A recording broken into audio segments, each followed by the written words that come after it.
Defensive works in the whole of Valletta, which gives you the most commanding view out over the Grand Harbour.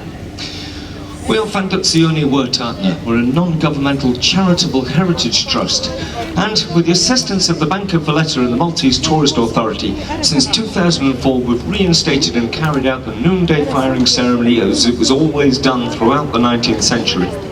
And you've got a good view from the balcony, but if you wish, for €1 donation to our very worthy charitable trust, you can come into the saluting battery, you can be a little bit closer to today's ceremony, and then afterwards we'll give a guided tour of this restored location, so you'll be able to see an up-close view of our cannons, see our power rooms and storerooms. Throughout the empire, they were only obliged to serve in Malta. We'll be using a series of cannon that we've collected from around the harbour, where they've been sunk into cement and used as mooring bollards for ships.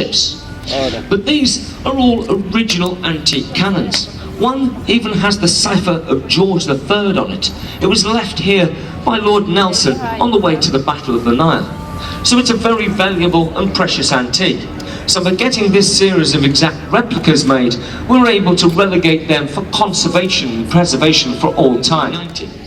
They're what's called a Monksy pattern 32-pounder. Now originally guns of this sort were all muzzle loaders. Everything has to be packed in from the front.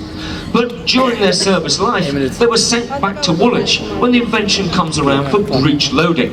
The backs are chopped and the brass mechanism fitted to the rear that you see. Now that means that we can load them from the back. It's a lot safer and requires less crew to work the gun. Now 2 of our guns have the covers off. We've loaded 2 because we use authentic Victorian technology, which means we could have a misfire. So we already have a spare one loaded in case, so that we have a plan B. Now we've fitted primers to the 2 guns. Their charge of gunpowder is already in position. So the vent has its primer in.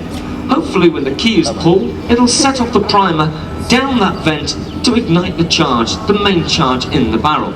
Now you'll already hear a few church bells starting up, ladies and gentlemen. We haven't missed the moment.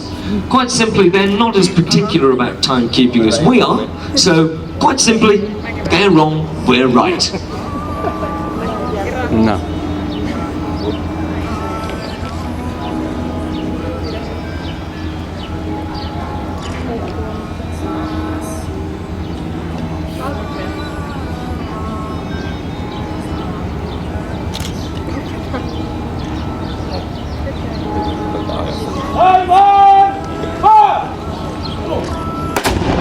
Whoa.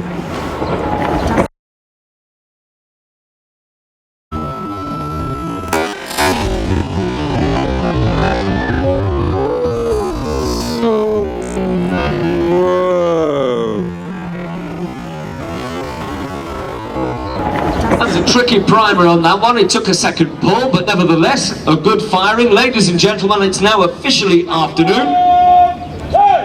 The boys have done well working with this Victorian technology. Make sure you give them a good round of applause.